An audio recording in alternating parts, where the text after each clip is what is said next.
morning, everybody. How are you today? Yeah, thank you. Okay, this morning I'd like to introduce public diplomacy. As you follow this subject for whole semester, I think this is a moment of winding up our one semester lectures. But I think I can give you the summary and definition and philosophy and what this public diplomacy is all about. I hope that we can have some interactive session for this particular morning. As you see, public diplomacy is well received from different countries and also a new trend of foreign policy from major countries, particularly like US, China, and European countries. But I think this will touch, our mindset on what is the international politics, what is the basic element that define a country's foreign policy and people's mindset toward the other countries. So this is a sort of fundamental approach on foreign policy in my view. As you see every day, some news from different parts of the world. Like recently, you may read the newspaper that the United States and China agreed provisionally to negotiate on so-called trade dispute in a G20 summit meeting in Buenos Aires in Argentina. They have certain negotiation on economic issues, right? But I think in fundamental point of view, they have some perception on the other side, on their intention, what is their policy on the other side. So, and vice versa. So this is a perception game of two major countries, because the United States is thinking that China should be more, advancing on international trade practices to stop unfair trade practices. And they have certain perception on China and Chinese authorities, right? On the other hand, China has certain perception on U.S. foreign policy toward China, right? To contain or hedge the Chinese natural rise in this region and around the world. So if you see any political military aspect as well as economic dispute, you will find there is always a certain perception and image and reputation and impression about the other country, right? So this is where public diplomacy is working. Today, I will introduce this public diplomacy in a more theoretical and historic point of view, how it was emerging and why it is important, and how it can shape major foreign policies of major countries in the present and in the future. Understanding cultural and public diplomacy. This is a introduction of public diplomacy for your understanding on international affairs. What is the definition? It's not easy to define public diplomacy, but this is my own version. You can think about that. Public diplomacy, government's activities towards the general public of other countries, which intend to promote national image, reputation, and perception through diverse means such as culture, communication and media, exchanges, policy and knowledge sharing, and thereby enhance its positive and good influence. So as you see certain concept in this definition, first, this is the undertaking by certain government mainly, but it's going to the general public of other countries, not their counterpart, the government, right? So this is a very unique area that foreign policy is covering and aiming in a different angle. Usually, government is trying to have a direct negotiation with the government of other country, and sometimes they are dealing with a very public organization like a National Assembly or many judiciary organizations, something like that. But in this public diplomacy area, governments is focusing and addressing toward general public and people of other countries. That is one unique characters of public diplomacy.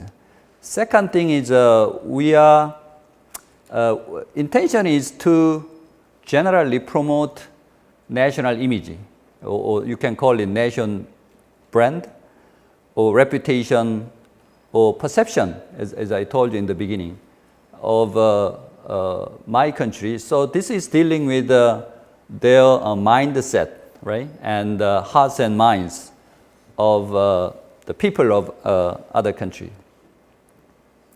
And also the means, ways and means is quite unique.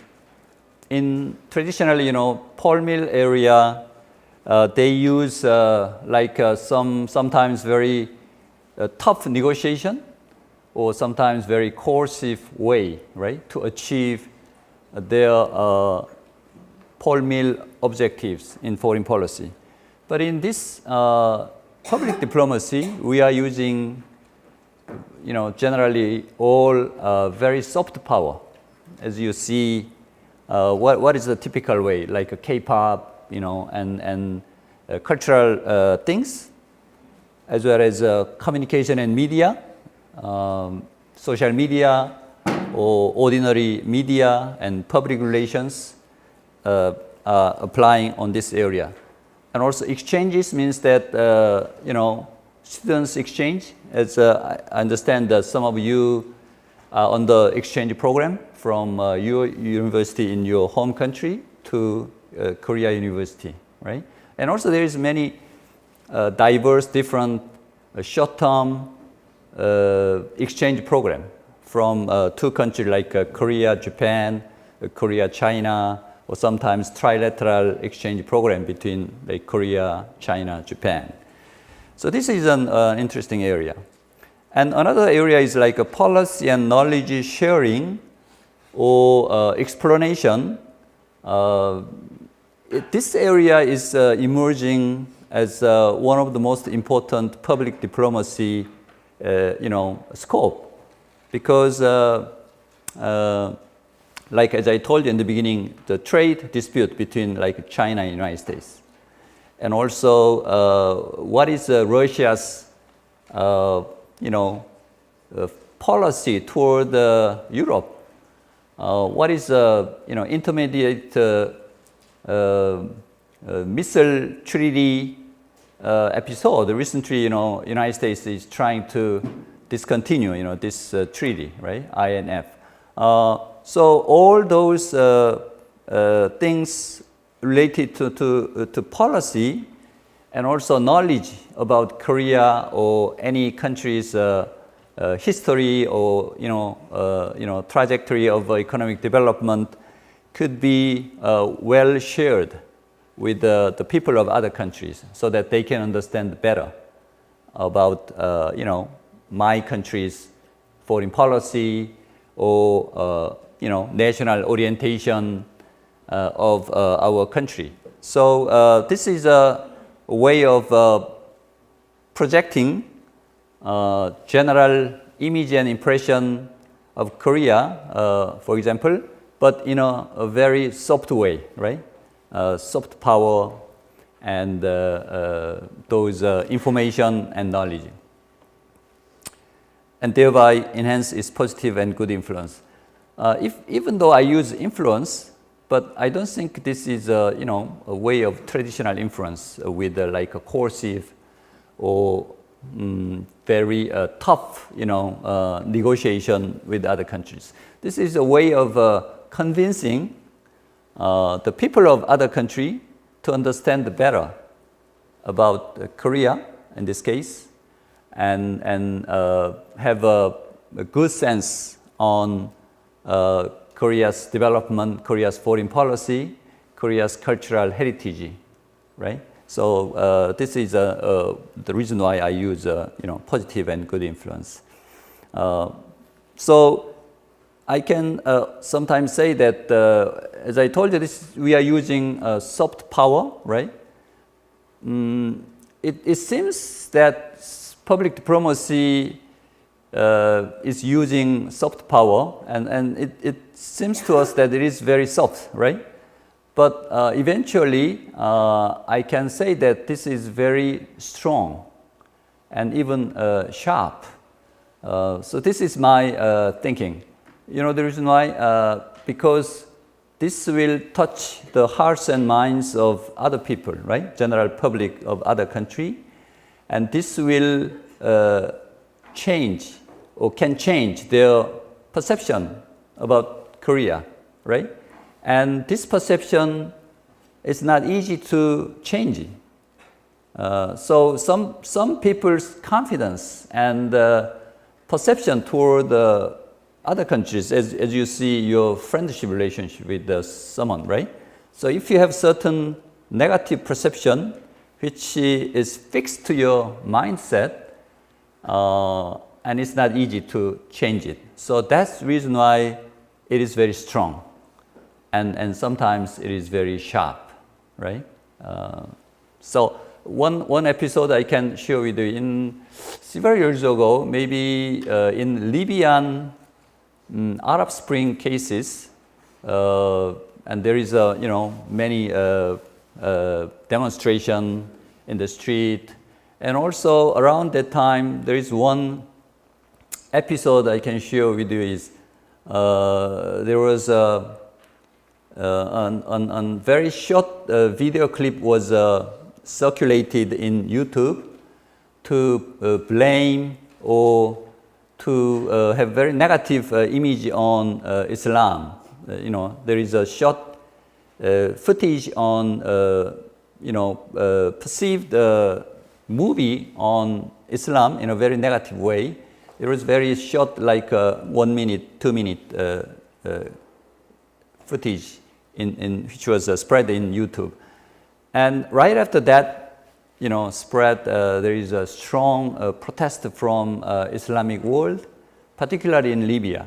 So there is a very harsh, voices and rhetorics coming from the people, and there is a very strong demonstration just before the U.S. embassy in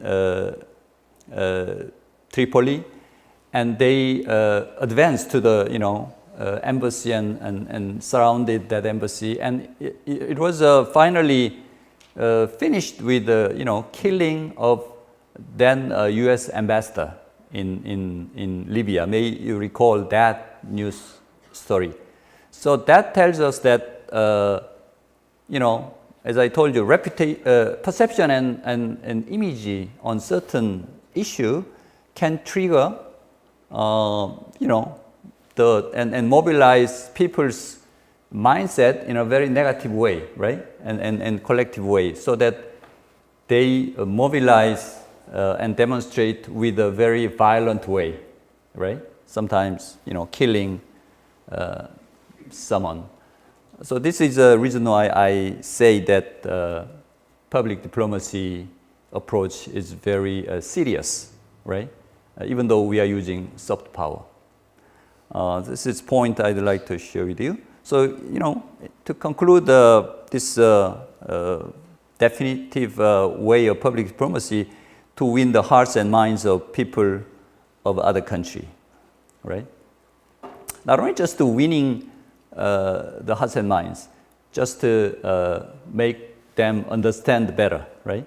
and make them feel better about Korea and as well as Korean culture. So this is what we are dealing with today's public diplomacy.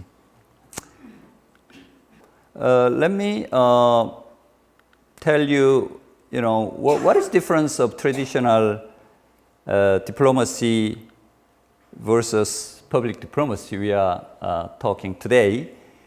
Traditionally, as you see, there is two actors, right?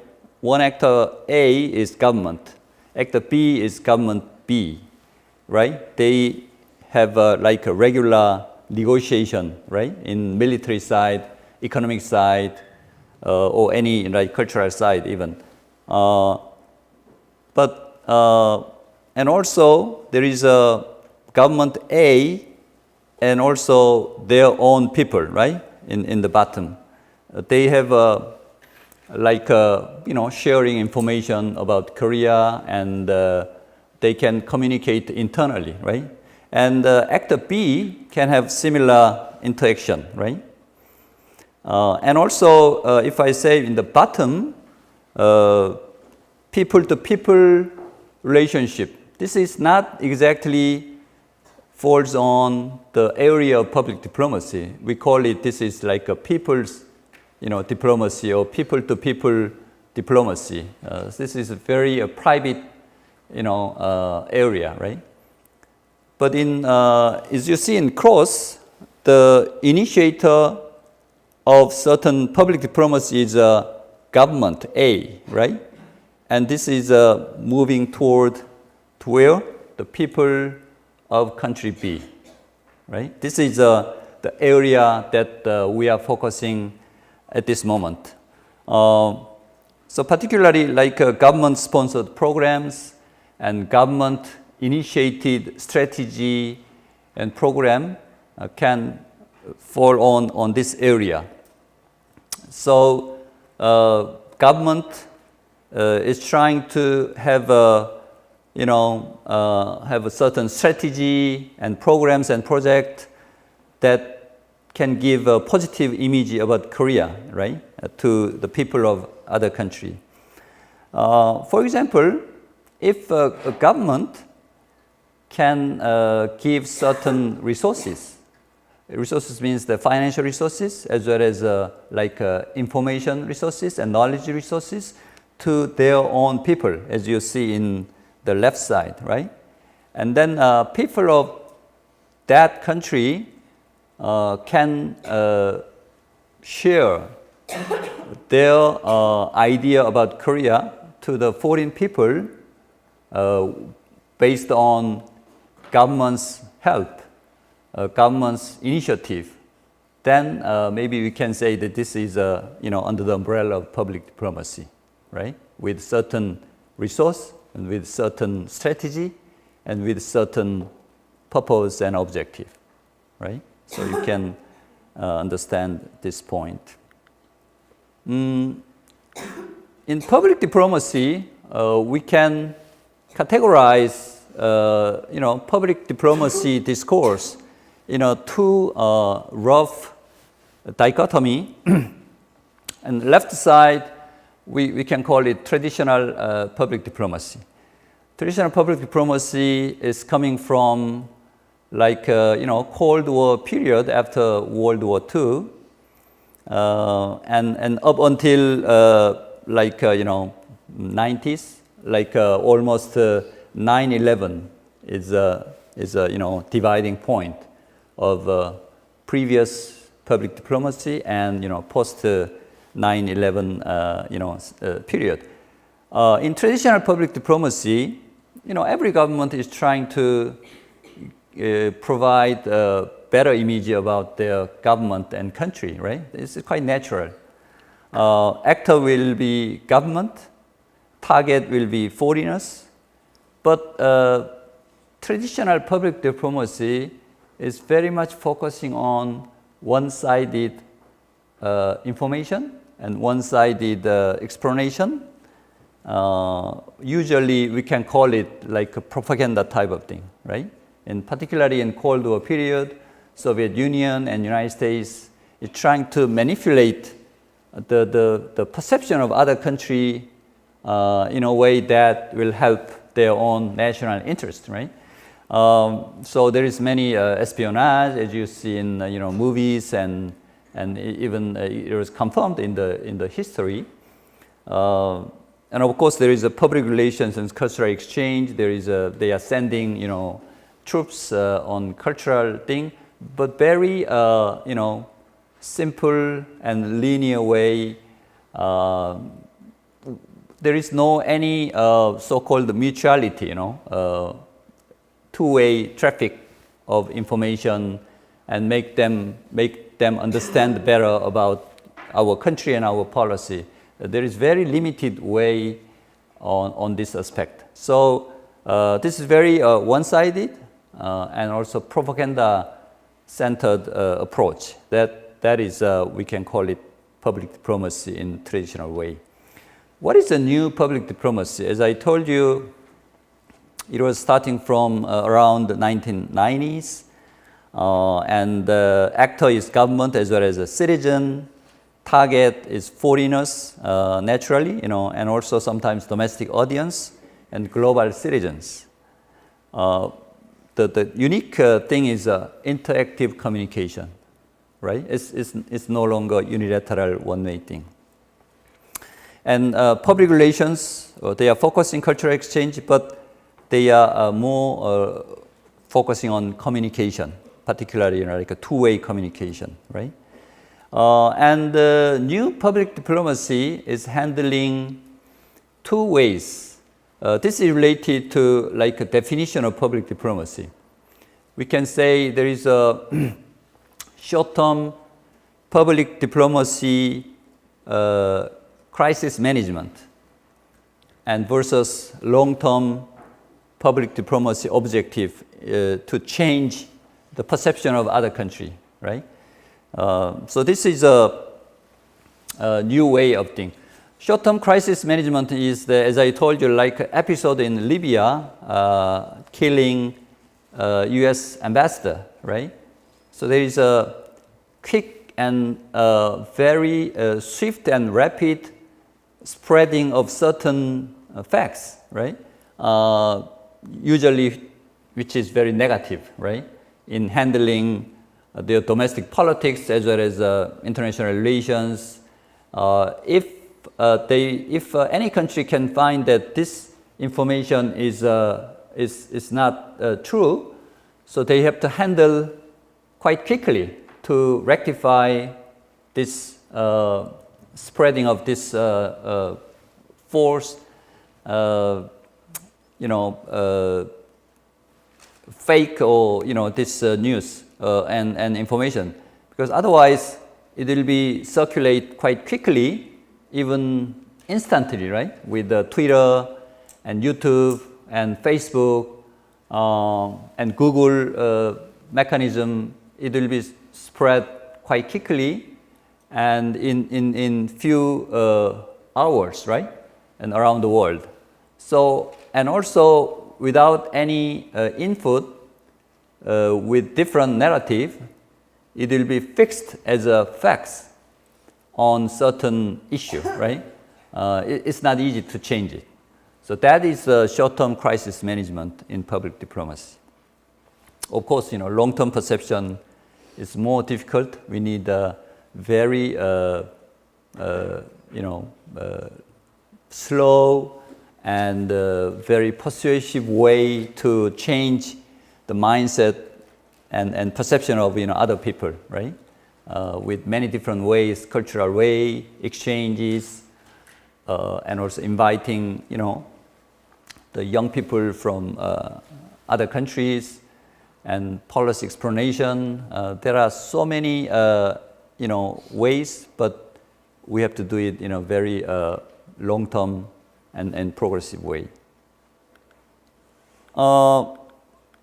Why this public diplomacy has been resurfing quite recently, and this is a new trend and very important foreign policy agenda of major countries. Particularly, we have to mention 9/11, right?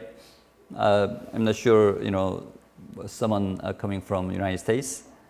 And what is the importance of 9/11 in terms of public diplomacy discourse in theoretical way? It was very tragic, and it should not happen again, but it happened, right? And what was the reaction of the American people on this incident, on this terror? They are coming to the fundamental question, why there are widespread hatred and grievance from different parts of the world, particularly in like Middle East and Arab world, toward the United States. Even though U.S. people and citizens are thinking that they are doing their best to help, people in need in those areas or other areas around the world. And also, U.S. is police of international scene to tackle any unjust activities or war, or aggression from any country to the other countries. U.S. is trying to help them, right, with the power of Security Council of the United Nations. So they thought that they are doing their best to help and to the justice of the world, but it turned out to be a different way, right? Because they are facing this hatred, but in a very violent way, right? It's almost like war. You see the reaction of then President Bush about war against this terror, right? So that was the like a wake-up call, right? Remind on international setting the perception and image and reputation of the other people from other society toward the United States, right? So they are realizing that we have to do something to change their perception, right? So this was triggered, in initial phase, the very aggressive reaction from the United States, but at the same time, United States has been trying to accommodate their perception, and they are sending a lot of Arab origin ambassadors to those countries, right? And also eventually in Obama period, President Obama made a very important historic speech in Cairo to say that Arab people, and Middle East is not enemy of the United States, anymore. So that was a way of, convincing that U.S. is your friend, right? Not enemy. We don't have to be enemy and other verses. So that was the importance of 9/11, right? And diffusion of democracy. As you see in social media, you will see every day about people's views and opinions. Like a Twitter, right? With the power bloggers, they are spreading very short but very powerful messages around the world. Right? As you see in every day, like President Trump is sending their Twitter, right? In terms of volumes and in terms of scope, it's really surprising that, maybe you have to start every day with the reading of President Trump Twitter. So this diffusion of messages from anybody around the world, right, on any issue. So it's difficult to conceal, hide, certain facts. like government corruption or any wrongdoings, so irregularities, you cannot hide it, right? It could be quickly, in one click, it can be spread around the world. So this democratization can be another important aspect of public diplomacy. Another character is the progress of means of communication. As I told you already, internet, social media, quick mobilization of public opinion, and also overall globalization will make this world as a one single society. As you see, even this room, there are so many youth, young people are coming from different parts of the world. They can share their own experience, culture, and their own civilization even, right? And they can communicate in instantly and real-time communication all around the world. So this is a quite unique setting for public diplomacy.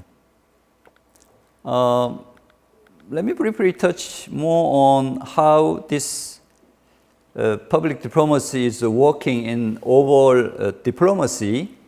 Well, we traditionally have like a politics and economy side. We can call it hard power area, right? Traditionally, pole mill area as well as economic negotiation. And now we have a public diplomacy, right? And using soft power. But Joseph Nye was saying the age-old diplomatic methodology of hard power, military force and economic payment, and soft power, persuasion and attraction, have fused into smart power, a cogent and usable diplomacy. This is his definition. So usually you heard about like a smart power, right? To combine those traditional pole mill and hard power, and with like a soft power using public diplomacy. So this is a new way. In Korea, a foreign ministry of foreign affairs. In my career, I was a director for cultural and public diplomacy bureau from 2012 to 14. For 2.5 years, I was dedicating Korea's public diplomacy, in a very systematic and substantial way. So we established, new divisions, and we get a new budget item on this issue, and we are developing our strategy plan, and actual action in those areas. So that was the period of emergence of Korean public diplomacy, starting from 2012 and up until now. So now in Korea, in foreign policy, public diplomacy is almost centered in covering all traditional hard power policy, and because this is like a perception approach.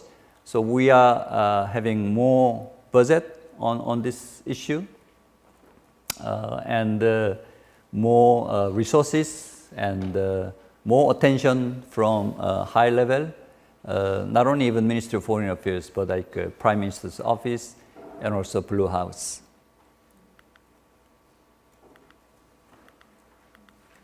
Let me explain, as you see in definition, but let me elaborate a little bit more. What is the major area of public diplomacy? I can say, even though it is not exhaustive, comprehensive, but I can say for your understanding and conceptualization, I can say that 4 areas. At the left-hand side, cultural diplomacy and art and exchange program is traditionally, we can say this is like a cultural, foreign policy, and cultural diplomacy to like K-pop, right? And cultural exchange, traditional Korean cultural way to show our heritage, and cultural richness. So this is very soft power approach, right? Naturally, and also this is very important in my view. Maybe many young people around the world will think about Korea with the first encountering with like K-pop, right? BTS, Psy, Gangnam Style, and those things are naturally, because it's quite simple. I like it, right? And I'd like to follow it. I'd like to dance and sing together. I'd like to follow their footsteps, right? What happened in today's, so it's quite natural. And also, as it is quite natural, it is very important in my view. Second area is policy explanation and public relations. This area has been, emerging and more important than before. What happened, as I told you in the beginning, like a relationship between China and United States, right?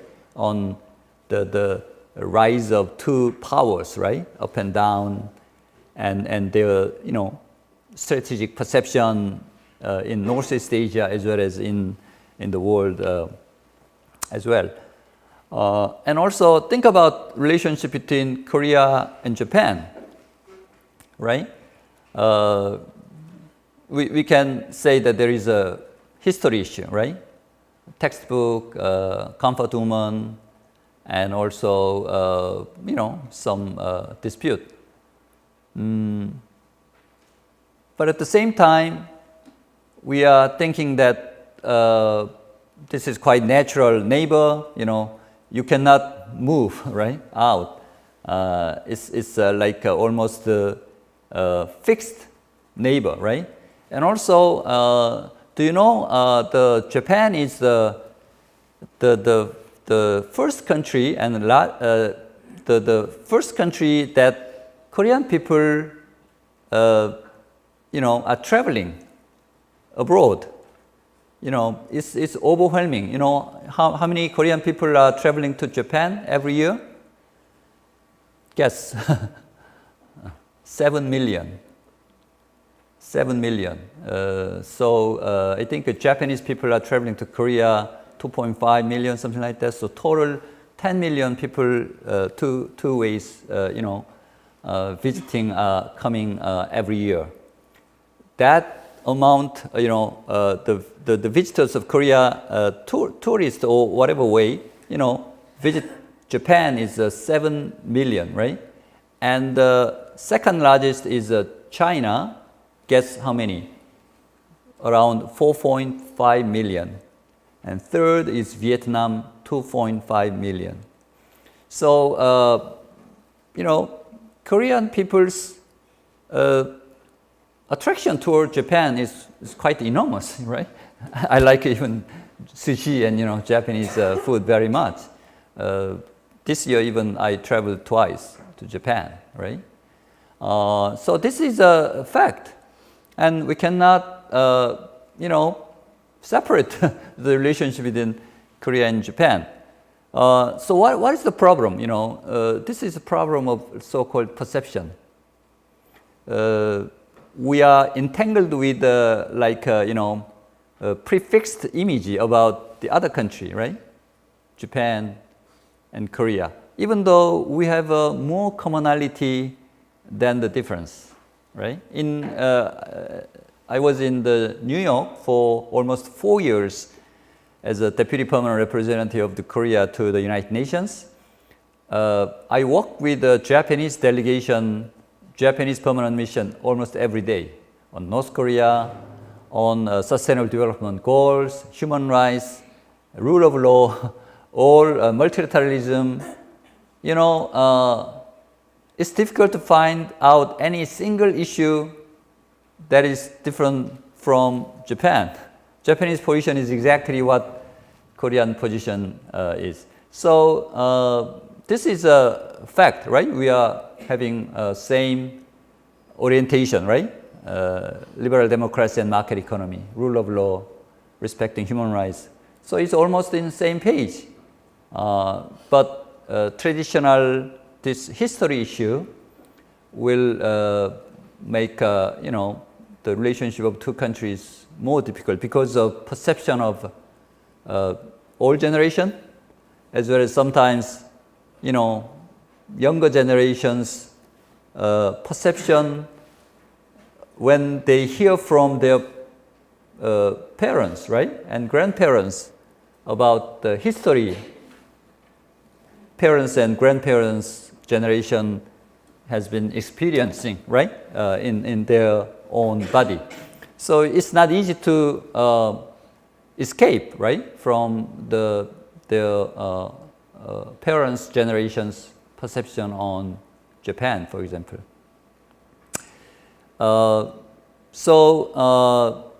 Like even Korea-China relationship, right? So we have good relationship. The traveler, is the second largest. But in terms of trade, think about it's amazing. The volume of trade between Korea and China is much larger than two-way traffic between Korea, United States, and Korea, Japan combined. This is a fact at this moment. It's inevitable, and the partner and neighbor. But sometimes there is a perception, right? Sometimes negative, sometimes positive.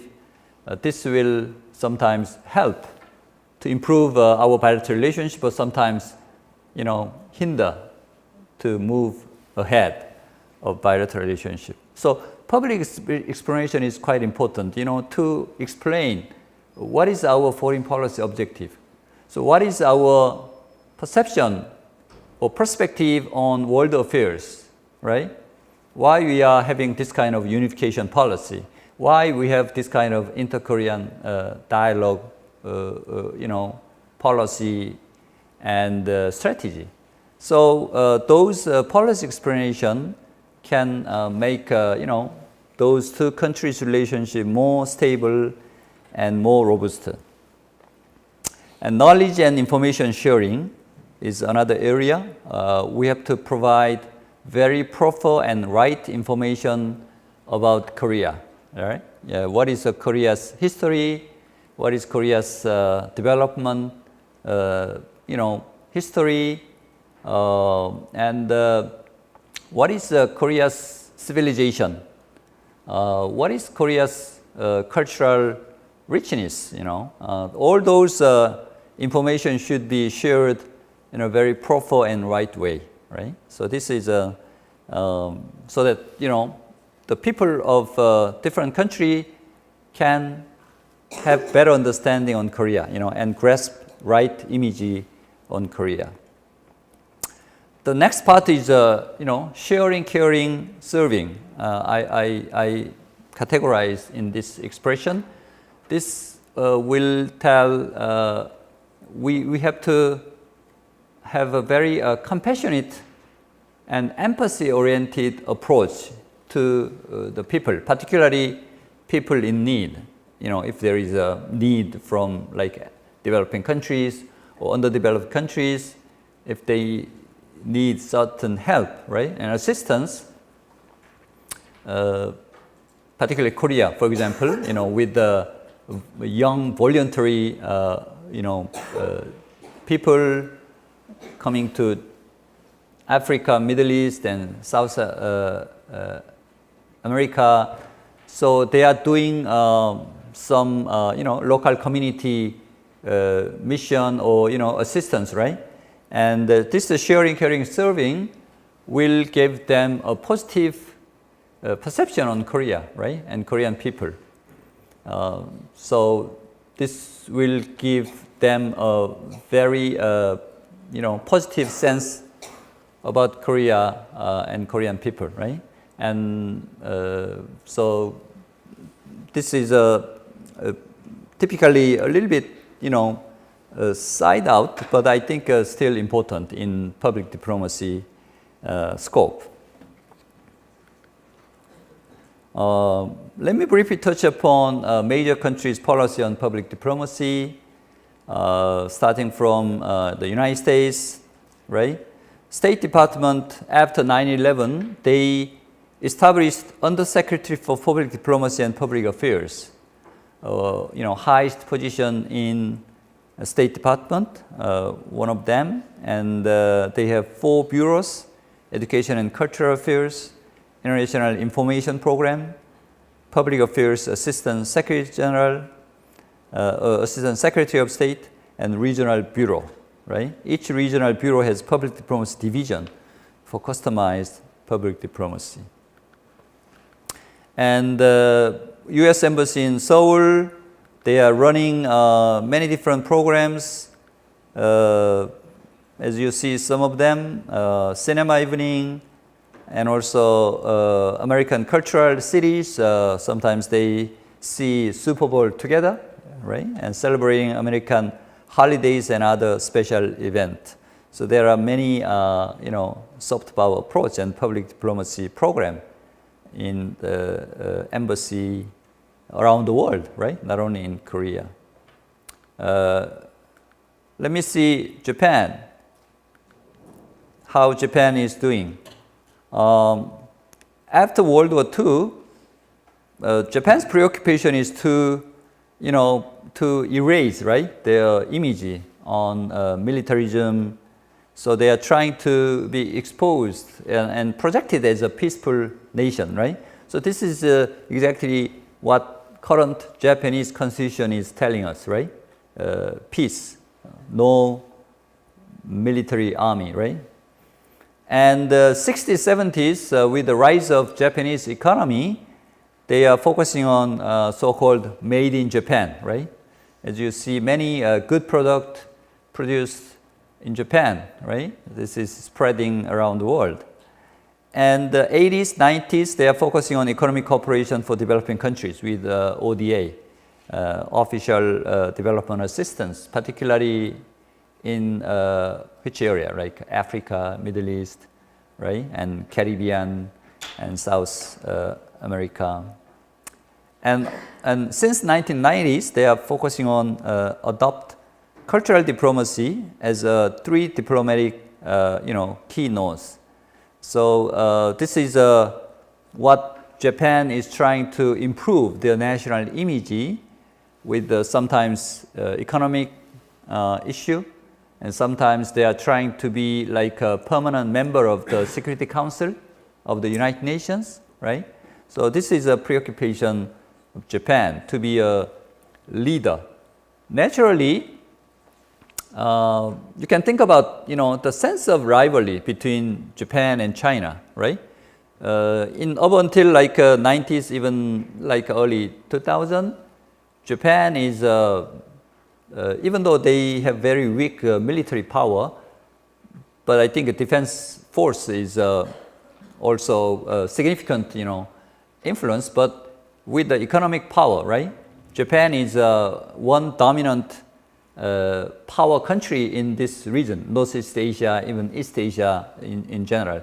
But with the rise of China, Japan is very, nervous about so-called who is representing, East Asia, right?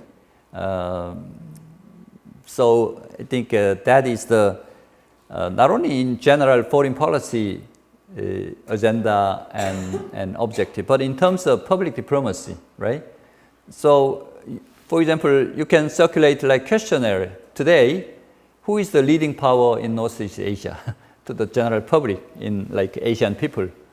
Who will be your next leading country in next like 10, 20 years, right? So I don't think Japanese authorities and people can be assured that they will become like leading and rising power, right? So they feeling this kind of perception and sense of rivalry with China. So this will touch upon Japanese public diplomacy in certain way. Japan is trying to have many programs, particularly with Korea. Even though we are in very difficult period with Japan, with the recent episode, as you see in like a court decision. But in cultural side, we are trying to have as many as possible, cultural event, right? And youth exchange program, because we don't want the young people could, enter into the relationship with their counterpart, other young people in Japan, with certain prefixed perception, right, of coming from their parents. We don't want that. Young people would like to meet, in a renewed way, right, without any prefixed perception on the other side. So this is I think a very good way to have a better 21st century relationship between Seoul and Tokyo. China is very interesting case in public diplomacy, because now it's emerged as a leading power alongside the United States, right? So question is how to manage their negative perception from neighbors, right? You heard about China threat in this region, like a navigation and one belt, one road approach. Of course, we recognize the proper rise and proper role and responsibility of China, and also engine, right, for production, right? It's so-called manufacturing, engine or factories to provide almost all important manufacturing goods around the world, right? So without Chinese production, I don't think, including United States, Japan, even Korea, can manage their own industries, right? But the question is, how they can overcome some negative perception and image from neighbors and also international society. So recently, China is trying to adopt this public diplomacy as one of the most important foreign policy. So this is a new trend. When I was in Director General for Cultural Affairs, I started public diplomacy forum between Korea and China, right, to have better understanding each other. China, they have many, party, state, people's organization, and the media to project Chinese image around the world. And Confucius Institute, right, 공자 학원, is a way of building a good image of China by providing this language services and many other cultural services through this Confucius Institute. And also CCTV, as you see in like hotel, right? So you will see CCTV in English version as well as like even like a French version, right? So and even in Korea, there is they have a Korea version.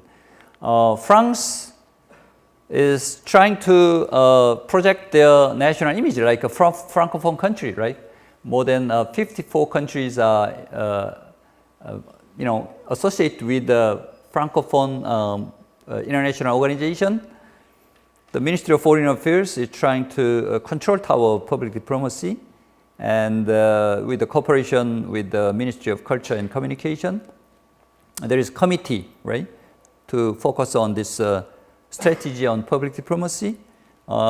Recently, France changed this foreign, overseas implementation organization with the new name, Institut Français, IF, traditionally they use like Alliance Française, different, or Centre Culturel, something like that. But now they are focusing on this Institut Français, with focusing on this public diplomacy. Germany have a federal office, and National Assembly is trying to provide a budget on public diplomacy, and the Goethe Institute, right?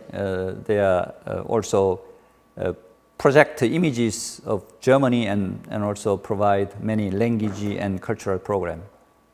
UK, as you see, British Council, right? And BBC World. BBC is under the auspices of Foreign and Commonwealth Office, not Ministry of Culture or Communication, right? So BBC, they are seeing that BBC network is a way of public diplomacy, right? In foreign policy aspect. So they are using many creative idea and poster, and recently knowledge is great, picking up like Great Britain, right? Education is great, culture is great, creativity is great, business is great.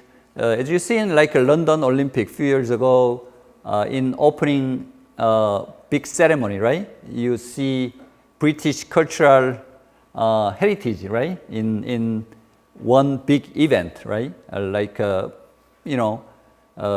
Beatles, as you see, like Bohemian Rhapsody recently, like a Queen's, episode, which is a big hit in Korea's movie, right? So the UK is realizing that this cultural approach is a good way to give attraction of, British culture, and also this can trigger even industry and economic aspect, and also induce many visitors from foreign countries to London and many parts of the Great Britain, right? So this is what many countries is trying to do. Let me stop here, and we have a short break, like 10 minutes, and I will come back to the next episode. Okay, thank you very much.